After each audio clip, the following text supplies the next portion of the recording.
મિત્રો, જાહેર જીવનમાં ચૂંટણીઓમાં હાર જીત એક અલગ બાબત છે, પણ વર્તમાન પરિસ્થિતિ જે ભારતીય જનતા પાર્ટીની સરકારે જે લોકો વચ્ચે કરી છે એને બે રીતે મૂલવવાની જરૂર છે કે ચૂંટણીઓ જીતાય છે, ભારતીય જનતા પાર્ટી એના જીતના ઉમેદવારોના ઉત્સવો ઉજવે છે અને બીજી બાજુ આ રાજ્યની જનતાની કફોડી સ્થિતિ છે.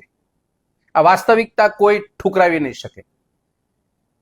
વરસાદી વાતાવરણ બનવા જઈ રહ્યું છે, ખેતીના પ્રશ્નો છે, વાવણીની સમય તારીખ નક્કી એ સામે આવી રહી છે. ભારતની અંદર ને ગુજરાતમાં ડીઝલના પ્રશ્નો હાવી થઈ રહ્યા છે.